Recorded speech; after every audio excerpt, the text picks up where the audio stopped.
ഈശും ശിഹായ്ക്കും സ്തുതിയായിരിക്കട്ടെ. വിശുദ്ധ ലൂക്കായുടെ സുവിശേഷം 17-ാം അധ്യായം മുതൽ 24-ാം അധ്യായം വരെയാണ് ഈ വർഷം ലോഗോസ് ക്വിസ് പരീക്ഷയ്ക്ക് പഠിക്കാനുള്ളത്. ഇനി നമുക്ക് വിശുദ്ധ ലൂക്കായുടെ സുവിശേഷത്തെ പറ്റി ഒന്ന് മനസ്സിലാക്കാം. വിശുദ്ധ ലൂക്ക അന്തോക്കിയയിലെ വിജാതീയ മാതാപിതാക്കളിൽ നിന്നും ജനിച്ചു.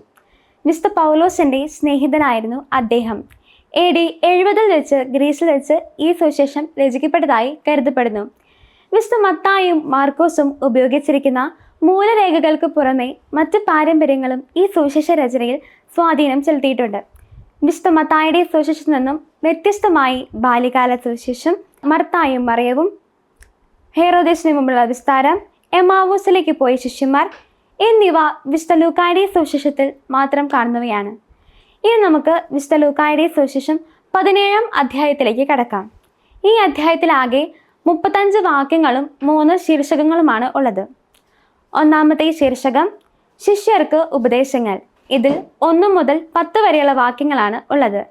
രണ്ടാമത്തെ ശീർഷകം 10 കുഷ്ഠരോഗികൾ. ഇതിൽ 11 മുതൽ 19 വരെയുള്ള വാക്യങ്ങളാണ് ഉള്ളത്. മൂന്നാമത്തെ ശീർഷകം മനുഷ്യപുത്രൻ്റെ ആഗമനം. ഇതിൽ 20 മുതൽ 35 വരെയുള്ള വാക്യങ്ങളാണ് ഉള്ളത്. ഇതിൽ ഈശോ ശിഷ്യർക്ക് ഉപദേശങ്ങൾ നൽകുന്നതും 10 കുഷ്ഠരോഗികളെ സുഖപ്പെടുത്തുന്നതും വിശുദ്ധ ലൂക്കായുടെ സുവിശേഷത്തിൽ മാത്രം കാണുന്നവയാണ്. ഇനി നമുക്ക് വിശുദ്ധ ലൂക്കായുടെ സുവിശേഷം 17-ാം അധ്യായത്തിലെ ആദ്യത്തെ ശീർഷകത്തിലേക്ക് കടക്കാം. ഇതിൽ 1 മുതൽ 10 വരെയുള്ള വാക്യങ്ങളാണ് ഉള്ളത്. ശിഷ്യർക്ക് ഉപദേശങ്ങൾ.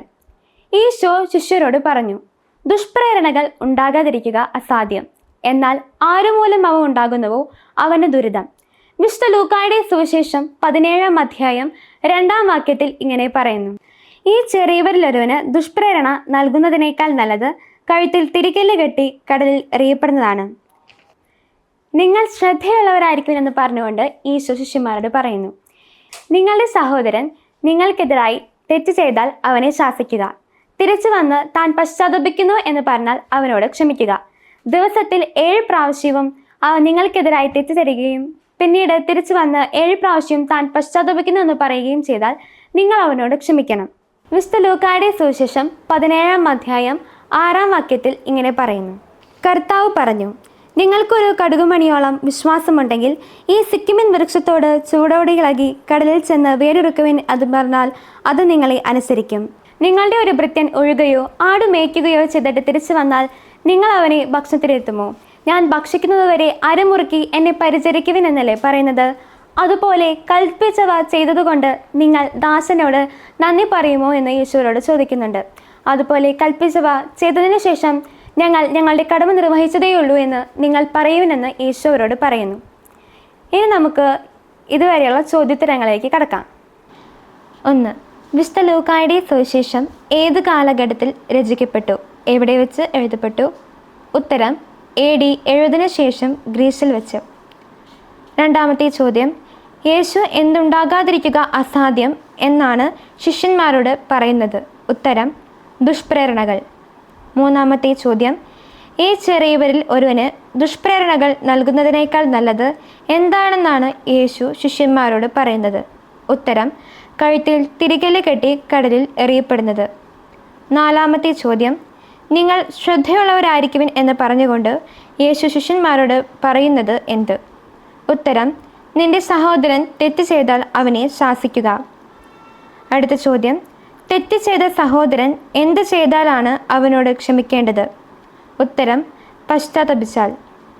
ആറാമത്തെ ചോദ്യം, ദിവസത്തിൽ 7 പ്രാവശ്യം നിന്റെ സഹോദരൻ നിനക്കെതിരായി പാപം ചെയ്യുകയും 7 പ്രാവശ്യവും തിരിച്ചു വന്ന് എന്തു പറയുകയും ചെയ്താലാണ് നീ അവനോട് ക്ഷമിക്കണമെന്ന് യേശു പറയുന്നത്? ഉത്തരം ഞാൻ പശ്ചാത്തപിക്കുന്നു എന്ന് പറയുകയും ചെയ്താൽ. അടുത്ത ചോദ്യം, സഹോദരൻ തെറ്റ് ചെയ്തതിനു ശേഷം 7 തവണയും വന്ന് പശ്ചാത്തപിക്കുന്നു എന്ന് പറയുകയും ചെയ്താൽ നീ അവനോട് ക്ഷമിക്കണമെന്ന് യേശു പറഞ്ഞപ്പോൾ അപ്പോസ്തലന്മാർ എന്താണ് പറഞ്ഞത്? ഉത്തരം ഞങ്ങളുടെ വിശ്വാസം വർദ്ധിപ്പിക്കണമെന്ന്. അടുത്ത ചോദ്യം, നിങ്ങൾക്ക് എത്രമാത്രം വിശ്വാസമുണ്ടെങ്കിലാണ് ഈ സിക്കിമിൻ വൃക്ഷത്തോട് ചൂടോടെ ഇളകി കടലിൽ ചെന്ന് വേരൊരുക്കുവിൻ എന്ന് പറഞ്ഞാൽ അത് നിങ്ങളെ അനുസരിക്കുമെന്ന് കർത്താവ് അപ്പോസ്തലന്മാരോട് പറയുന്നത്? ഉത്തരം കടുകുമണിയോളം വിശ്വാസം. അടുത്ത ചോദ്യം, ലൂക്ക 17-ാം അധ്യായം 6-ാം വാക്യത്തിൽ ഏത് വൃക്ഷത്തോടാണ് ചൂടോടെ ഇളകി കടലിൽ ചെന്ന് വേരുറയ്ക്കുവിൻ എന്ന് പറഞ്ഞാൽ അത് നിങ്ങളെ അനുസരിക്കുമെന്ന് കർത്താവ് പറയുന്നത്? ഉത്തരം, സിക്കിമിൻ വൃക്ഷത്തോട്. അടുത്ത ചോദ്യം, നിങ്ങളുടെ ഭൃത്യൻ എന്തൊക്കെ ചെയ്തിട്ട് വയലിൽ നിന്ന് തിരിച്ചു വരുമ്പോൾ അവനോട് നീ ഉടനെ വന്ന് ഭക്ഷണത്തിനിരിക്കുക എന്ന് നിങ്ങളിൽ ആരെങ്കിലും പറയുമോ എന്ന് യേശു ചോദിക്കുന്നത്? ഉത്തരം, ഒഴുകുകയോ ആട് മേയ്ക്കുകയോ ചെയ്തിട്ട് വന്നാൽ. അടുത്ത ചോദ്യം, നിങ്ങളും കൽപ്പിക്കപ്പെട്ടവയെല്ലാം ചെയ്തതിനു ശേഷം എന്തു പറയുമെന്നാണ് യേശു ശിഷ്യന്മാരോട് പറയുന്നത്? ഞങ്ങൾ പ്രയോജനമില്ലാത്ത ദാസന്മാരാണ്, കടമ നിർവഹിച്ചതേ ഉള്ളൂ എന്ന് പറയുവിൻ. അടുത്ത ചോദ്യം, 17-ാം അധ്യായത്തിലെ ആദ്യത്തെ ശീർഷകം ഏത്? എത്ര വാക്യങ്ങളാണ് ഇതിലുള്ളത്? ഉത്തരം, ശിഷ്യർക്കുള്ള ഉപദേശങ്ങൾ. 1 മുതൽ 10 വരെയുള്ള വാക്യങ്ങൾ. ഇനി നമുക്ക് വിശുദ്ധ ലൂക്കായുടെ സുവിശേഷം 17-ാം അധ്യായത്തിലെ 2-ാമത്തെ ശീർഷകത്തിലേക്ക് കടക്കാം. 10 കുഷ്ഠരോഗികൾ. ഈശോ 10 കുഷ്ഠരോഗികളെ സുഖപ്പെടുത്തുന്ന ഈ സംഭവം വിശുദ്ധ ലൂക്കായുടെ സുവിശേഷത്തിൽ മാത്രം പ്രതിപാദിക്കുന്നവയാണ്. ഈശോ ജെറുസലേമിലേക്കുള്ള യാത്രയിൽ ഗലീലയ്ക്കും സമരിയായ്ക്കും മധ്യേ കടന്നു പോവുകയായിരുന്നു. അപ്പോൾ 10 കുഷ്ഠരോഗികൾ യേശുവിനെ കണ്ടു. അവർ സ്വരം ഉയർത്തി, യേശുവേ, ഗുരു, ഞങ്ങൾ കനിയണമേ എന്ന് പറഞ്ഞു. അപ്പോൾ യേശു അവരോട് പറഞ്ഞു, നിങ്ങൾ പോയി നിങ്ങളെ തന്നെ പുരോഹിതന്മാർക്ക് കാണിച്ചു കൊടുക്കുവിൻ എന്ന്. അങ്ങനെ അവർ പോകും വഴി സുഖം പ്രാപിച്ചു. അവരിലൊരുവൻ താൻ രോഗമുക്തനായെന്ന് കണ്ട് തിരിച്ചു വന്ന് യേശുവിൻ്റെ കാൽക്കൽ സാഷ്ടാംഗം പ്രണമിച്ചുകൊണ്ട് നന്ദി പറഞ്ഞു. ഇവിടെ യേശു ഈ സുഖപ്പെട്ട സമരിയാക്കാരനോട് 3 ചോദ്യങ്ങൾ ചോദിക്കുന്നുണ്ട്. 10 പേരല്ലേ സുഖപ്പെട്ടത്? ബാക്കി 9 പേരെവിടെ? ഈ വിജാതീയനല്ലാതെ മറ്റാർക്കും തിരികെ വന്ന് ദൈവത്തെ മഹത്വപ്പെടുത്തണമെന്ന് തോന്നിയില്ലേ എന്നും യേശു അവനോട് ചോദിച്ചു. ശേഷം യേശു അവനോട് പറഞ്ഞു, നിന്റെ വിശ്വാസം നിന്നെ രക്ഷിച്ചിരിക്കുന്നു, പോയിക്കൊള്ളുവിനെന്ന്. ഇനി നമുക്ക് ഇതിലെ ചോദ്യോത്തരങ്ങളിലേക്ക് കടക്കാം. ഒന്നാമത്തെ ചോദ്യം, വിശുദ്ധ ലൂക്ക എഴുതിയ സുവിശേഷം 17-ാം അധ്യായത്തിൽ വിവരിക്കുന്ന രോഗശാന്തി ഏത്? ഉത്തരം, 10 കുഷ്ഠരോഗികളെ ഈശോ സുഖപ്പെടുത്തുന്ന സംഭവം. 2, 10 കുഷ്ഠരോഗികൾ എന്ന ശീർഷകത്തിൽ എത്ര വാക്യങ്ങളാണ് ഉള്ളത്? ഉത്തരം, 11 മുതൽ 19 വരെയുള്ള വാക്യങ്ങൾ. മൂന്നാമത്തെ ചോദ്യം, യേശു എവിടേക്കുള്ള യാത്രയിലാണ് സമരിയായ്ക്കും ഗലീലയ്ക്കും മധ്യേ കടന്നുപോയത്? ഉത്തരം, ജെറുസലേമിലേക്കുള്ള യാത്രയിൽ. നാലാമത്തെ ചോദ്യം, യേശു ഗ്രാമത്തിൽ പ്രവേശിച്ചപ്പോൾ ആരെയാണ് കണ്ടത്? ഉത്തരം, 10 കുഷ്ഠരോഗികളെ. അടുത്ത ചോദ്യം, 10 കുഷ്ഠരോഗികൾ യേശുവിനെ കണ്ടപ്പോൾ എന്താണ് സ്വരമുയർത്തി അപേക്ഷിച്ചത്? ഉത്തരം, യേശുവേ, ഗുരു, ഞങ്ങളിൽ കനിയണമേ എന്ന്. ആറാമത്തെ ചോദ്യം, ആർക്ക് നിങ്ങളെ തന്നെ കാണിച്ചു കൊടുക്കുക എന്നാണ് യേശു 10 കുഷ്ഠരോഗികളോട് പറഞ്ഞത്? ഉത്തരം, പുരോഹിതന്മാർക്ക്. ഏഴാമത്തെ ചോദ്യം, 10 കുഷ്ഠരോഗികളിൽ ഒരുവൻ രോഗമുക്തനായപ്പോൾ എന്താണ് അവൻ ചെയ്തത്? ഉത്തരം, ദൈവത്തെ ഉച്ചത്തിൽ സ്തുതിച്ചുകൊണ്ട് തിരിച്ചു വന്നു. എട്ടാമത്തെ ചോദ്യം, സുഖപ്പെട്ടവരിൽ നന്ദി പറഞ്ഞ് ദൈവത്തെ സ്തുതിച്ചത് ആരാണ്? ഉത്തരം, ഒരു വിജാതീയൻ. അടുത്ത ചോദ്യം, സുഖം പ്രാപിച്ചവൻ യേശുവിനെ കണ്ടപ്പോൾ എന്താണ് ചെയ്തത്? ഉത്തരം, അവൻ യേശുവിൻ്റെ കാൽക്കൽ വീണ് സാഷ്ടാംഗം പ്രണമിച്ചു. അടുത്ത ചോദ്യം, സുഖം പ്രാപിച്ചവനെ കണ്ടപ്പോൾ യേശു എന്താണ് ചോദിച്ചത്? ഇവിടെ യേശു 3 ചോദ്യങ്ങൾ ഈ സമരിയാക്കാരനോട് ചോദിക്കുന്നുണ്ട്. ഒന്നാമത്തെ ചോദ്യം, 10 പേരല്ലേ സുഖപ്പെട്ടത്? രണ്ടാമത്തേത്, ബാക്കി 9 പേരെവിടെ? ഈ വിജാതീയനല്ലാതെ മറ്റാർക്കും തിരിച്ചു വന്ന് ദൈവത്തെ മഹത്വപ്പെടുത്തണമെന്ന് തോന്നിയില്ലേ എന്നും യേശു 3 ചോദ്യങ്ങൾ ചോദിക്കുന്നുണ്ട്. അടുത്ത ചോദ്യം, അവസാനം യേശു സുഖം പ്രാപിച്ചവനോട് എന്താണ് പറഞ്ഞത്? ഉത്തരം, എഴുന്നേറ്റ് പൊയ്ക്കൊള്ളുക, നിന്റെ വിശ്വാസം നിന്നെ രക്ഷിച്ചിരിക്കുന്നു. അടുത്ത ചോദ്യം, വിശുദ്ധ ലൂക്കായുടെ സുവിശേഷത്തിൽ മാത്രം കാണുന്ന അത്ഭുതം? ഉത്തരം, 10 കുഷ്ഠരോഗികളെ സുഖപ്പെടുത്തുന്നത്. അടുത്ത ചോദ്യം, എവിടേക്കുള്ള യാത്രയിലാണ് 10 കുഷ്ഠരോഗികൾക്ക് ഈശോ സൗഖ്യം നൽകുന്നത്? ഉത്തരം, ജെറുസലേമിലേക്കുള്ള യാത്രയിൽ. അടുത്ത ചോദ്യം, ജെറുസലേമിലേക്കുള്ള യാത്രയിൽ എവിടെ വെച്ചാണ് ഈശോ 10 കുഷ്ഠരോഗികൾക്ക് സൗഖ്യം നൽകിയത്? ഉത്തരം, സമരിയായ്ക്കും ഗലീലയ്ക്കും മധ്യേ. ഇനി നമുക്ക് വിശുദ്ധ ലൂക്കായുടെ സുവിശേഷം 17-ാം അധ്യായത്തിലെ 3-ാമത്തെ ശീർഷകത്തിലേക്ക് കടക്കാം. മനുഷ്യപുത്രൻ്റെ ആഗമനം. ദൈവരാജ്യം എപ്പോഴാണ് വരുന്നതെന്ന ഫരിസേയരുടെ ചോദ്യവും തുടർന്ന് ഈശോയുടെ മറുപടിയും എപ്രകാരമാണ് ദൈവരാജ്യം വരുന്നത് എന്നുമാണ് ഇതിൽ വിവരിക്കുന്നത്. ദൈവരാജ്യം എപ്പോഴാണ് വരുന്നതെന്ന് എന്ന ഫരിസേയരുടെ ചോദ്യത്തിന് ഈശോ മറുപടി പറഞ്ഞു, പ്രത്യക്ഷമായ അടയാളങ്ങളോട് കൂടിയല്ല ദൈവരാജ്യം വരുന്നത്. ഇതാ അവിടെ അതാ അവിടെ എന്ന് ആരും പറയുകയുമില്ല. എന്തെന്നാൽ ദൈവരാജ്യം നിങ്ങളുടെ ഇടയിൽ തന്നെയുണ്ട്. വിശുദ്ധ ലൂക്കായുടെ സുവിശേഷം 17-ാം അധ്യായം 22 മുതൽ 24 വരെയുള്ള വാക്യങ്ങളിൽ ഇങ്ങനെ പറയുന്നു: അവൻ ശിഷ്യന്മാരോട് പറഞ്ഞു, മനുഷ്യപുത്രൻ്റെ ദിവസങ്ങളിൽ ഒന്ന് കാണാൻ നിങ്ങൾ ആഗ്രഹിക്കുന്ന സമയം വരും, എന്നാൽ നിങ്ങൾ കാണുകയില്ല. അതാ അവിടെ ഇതാ അവിടെ എന്ന് അവർ നിങ്ങളോട് പറയും. നിങ്ങൾ പോകരുത്, അവരെ നിങ്ങൾ അനുഗമിക്കുകയും അരുത്.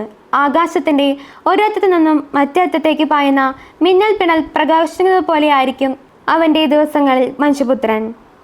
എന്നാൽ ആദ്യമേ അവൻ വളരെ കഷ്ടതകൾ സഹിക്കുകയും ഈ തലമുറയാൽ ഉപേക്ഷിക്കപ്പെടുകയും ചെയ്യും.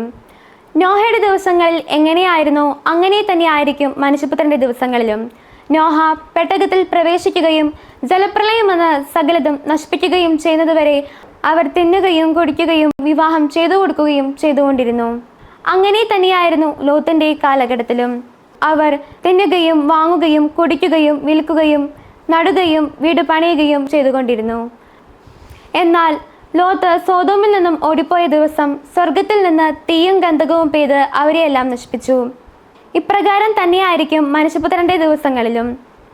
വിശുദ്ധ ലൂക്കായുടെ സുവിശേഷം 17-ാം അധ്യായം 31-ാം വാക്യത്തിൽ ഇങ്ങനെ പറയുന്നു: ആ ദിവസം പുരമുകളിലായിരിക്കുന്നവൻ വീടിനകത്തുള്ള തൻ്റെ സാധനങ്ങൾ എടുക്കാൻ താഴേക്ക് ഇറങ്ങിപ്പോകരുത്. അതുപോലെ തന്നെ വയലിലായിരിക്കുന്നവനും പിന്നിലുള്ളവയിലേക്ക് തിരിയരുത്. ലോത്തിന്റെ ഭാര്യയ്ക്ക് സംഭവിച്ചത് എന്തെന്ന് ഓർക്കുവിനെന്നും ഈശോ ശിഷ്യന്മാരോട് പറയുന്നു. വിശുദ്ധ ലൂക്കായുടെ സുവിശേഷം 17-ാം അധ്യായം 34-35 വാക്യങ്ങളിൽ ഇങ്ങനെ പറയുന്നു: അന്ന് രാത്രി ഒരു കട്ടിലിൽ 2 പേർ ഉണ്ടായിരിക്കും. ഒരാൾ എടുക്കപ്പെടും, മറ്റേയാൾ അവശേഷിക്കും. 2 സ്ത്രീകൾ ഒരുമിച്ച് ധാന്യം പൊടിപ്പിച്ചുകൊണ്ടിരിക്കും. ഒരുവൾ എടുക്കപ്പെടും, മറ്റവൾ അവശേഷിക്കും. കർത്താവേ, എവിടേക്കെന്നവർ ചോദിച്ചു. അവൻ പറഞ്ഞു, ശവം എവിടെയോ അവിടെ കഴുകുമാർ വന്നുകൂടും. ഇനി നമുക്ക് ഇതിലെ ചോദ്യോത്തരങ്ങളിലേക്ക് കടക്കാം. ഒന്നാമത്തെ ചോദ്യം: ദൈവരാജ്യം എപ്പോഴാണ് വരുന്നത് എന്ന് ഈശോയോട് ചോദിച്ചത് ആരാണ്? ഉത്തരം: ഫരിസേയർ. രണ്ടാമത്തെ ചോദ്യം: ഇതാ ഇവിടെ അതാ അവിടെ എന്ന് ആരും പറയുകയുമില്ല. എന്തിനെക്കുറിച്ചാണ് ഇവിടെ പറയുന്നത്? ഉത്തരം: ദൈവരാജ്യത്തെക്കുറിച്ച്. എന്തെന്നാൽ ദൈവരാജ്യം നിങ്ങളുടെ ഇടയിൽ തന്നെയുണ്ട്. മൂന്നാമത്തെ ചോദ്യം: എന്ത് കാണാൻ നിങ്ങൾ ആഗ്രഹിക്കുന്ന സമയം വരും, എന്നാൽ നിങ്ങൾ കാണുകയില്ല എന്ന് യേശു ശിഷ്യന്മാരോട് പറഞ്ഞത് എന്തിനെക്കുറിച്ചാണ്? ഉത്തരം: മനുഷ്യപുത്രൻ്റെ ദിവസങ്ങളിലൊന്ന്. അടുത്ത ചോദ്യം: അതാ അവിടെ ഇതാ ഇവിടെ എന്ന് അവർ നിങ്ങളോട് പറയും. നിങ്ങൾ പോകരുത്, നിങ്ങൾ അവരെ ഡാഷും ചെയ്യരുത്. ഉത്തരം: അനുഗമിക്കുകയും ചെയ്യരുത്. അടുത്ത ചോദ്യം: ആകാശത്തിൻ്റെ ഒരറ്റത്തു നിന്നും മറ്റേ അറ്റത്തേക്ക് മിന്നൽ പിണൽ പ്രകാശിക്കുന്നത് പോലെയായിരിക്കും തൻ്റെ ദിവസത്തിൽ ഡാഷും. ഉത്തരം: മനുഷ്യപുത്രൻ. അടുത്ത ചോദ്യം: എന്നാൽ ആദ്യമേ അവൻ വളരെ കഷ്ടതകൾ സഹിക്കുകയും ഈ തലമുറയാൽ ഉപേക്ഷിക്കപ്പെടുകയും ചെയ്യേണ്ടിയിരിക്കുന്നു. ആരാണ് ഇവിടെ പ്രതിപാദിപ്പിച്ചിരിക്കുന്നത്? ഉത്തരം: മനുഷ്യപുത്രൻ. അടുത്ത ചോദ്യം: ആരുടെ ദിവസങ്ങളിൽ സംഭവിച്ചത് എങ്ങനെയോ അങ്ങനെയായിരിക്കും മനുഷ്യപുത്രൻ്റെ ദിവസങ്ങളിൽ എന്ന് ഈശോ പറയുന്നത്? ഉത്തരം: നോഹയുടെ ദിവസങ്ങളിൽ. അടുത്ത ചോദ്യം: ഏതു ദിവസം വരെ അവർ തിന്നും കുടിച്ചും വിവാഹം ചെയ്തു കൊടുത്തും കഴിഞ്ഞിരുന്നു എന്നാണ് യേശു പറയുന്നത്? ഉത്തരം: നോഹ പെട്ടകത്തിൽ പ്രവേശിക്കുകയും ജലപ്രളയം വന്ന് സകലതും നശിപ്പിക്കുകയും ചെയ്തതുവരെ. അടുത്ത ചോദ്യം: അവർ തിന്നുകയും കുടിക്കുകയും വാങ്ങുകയും വിൽക്കുകയും നടുകയും വീട് പണിയുകയും ചെയ്തുകൊണ്ടിരുന്നു. ആരുടെ നാടുകളിലും ഇങ്ങനെ ആയിരുന്നു എന്നാണ് യേശു പറയുന്നത്? ഉത്തരം: ലോത്തിൻ്റെ നാളുകളിലും. അടുത്ത ചോദ്യം: ലോത്ത് എവിടെ നിന്ന് ഓടിപ്പോയ ദിവസമാണ് സ്വർഗത്തിൽ നിന്ന് തീയും ഗന്ധകവും പെയ്ത് അവരെയെല്ലാം നശിപ്പിച്ചത്? ഉത്തരം: സോതോമിൽ നിന്ന്. അടുത്ത ചോദ്യം: എവിടെ നിന്നാണ് തീയും ഗന്ധകവും പെയ്ത് അവരെയെല്ലാം നശിപ്പിച്ചത്? ഉത്തരം: സ്വർഗത്തിൽ നിന്ന്. അടുത്ത ചോദ്യം: ആ ദിവസം പുരമുകളിലായിരിക്കുന്നവൻ എന്ത് ചെയ്യരുത് എന്നാണ് ഈശോ അവരോട് പറയുന്നത്? ഉത്തരം: വീടിനകത്തുള്ള സാധനങ്ങൾ എടുക്കാൻ താഴേക്ക് ഇറങ്ങിപ്പോകരുത് എന്ന്. അടുത്ത ചോദ്യം: ആ ദിവസം വയലിൽ ആയിരിക്കുന്നവൻ എന്ത് ചെയ്യരുതെന്നാണ് ഈശോ പറയുന്നത്? പിന്നിലുള്ളവയിലേക്ക് തിരിയരുത്. അടുത്ത ചോദ്യം: എന്ത് ഓർമ്മിക്കുക എന്നാണ് യേശു ശിഷ്യന്മാരോട് പറയുന്നത്? ഉത്തരം: ലോത്തിൻ്റെ ഭാര്യയ്ക്ക് സംഭവിച്ചത്. അടുത്ത ചോദ്യം: തൻ്റെ ജീവൻ നിലനിർത്താൻ പരിശ്രമിക്കുന്നവൻ അത് നഷ്ടപ്പെടുത്തും, എന്നാൽ തൻ്റെ ജീവൻ നഷ്ടപ്പെടുത്തുന്നവൻ അത് നിലനിർത്തും. അധ്യായവും വാക്യവും എഴുതുക. ഉത്തരം ലൂക്കായുടെ സുവിശേഷം 17-ാം അധ്യായം 33-ാം വാക്യം. അടുത്ത ചോദ്യം, അന്ന് രാത്രി ഒരു കട്ടിലിൽ 2 പേർ ഉണ്ടായിരിക്കും. അവർക്ക് എന്ത് സംഭവിക്കുമെന്നാണ് ഈശോ പറയുന്നത്? ഉത്തരം ഒരാൾ എടുക്കപ്പെടും, മറ്റേയാൾ അവശേഷിക്കും. അടുത്ത ചോദ്യം, വിശുദ്ധ ലൂക്കായുടെ സുവിശേഷം 17-ാം അധ്യായം 35-ാം വാക്യത്തിൽ 2 സ്ത്രീകൾ എന്ത് ചെയ്തുകൊണ്ട് ഇരിക്കുകയായിരിക്കും എന്നാണ് ഈശോ പറയുന്നത്? ഉത്തരം ധാന്യം പൊടിപ്പിച്ചുകൊണ്ടിരിക്കും. അടുത്ത ചോദ്യം, കർത്താവെ എവിടേക്ക് എന്ന ശിഷ്യരുടെ ചോദ്യത്തിന് ഈശോ നൽകിയ മറുപടി എന്ത്? ഉത്തരം ശവം എവിടെയോ അവിടെ കഴുകന്മാർ വന്നുകൂടും.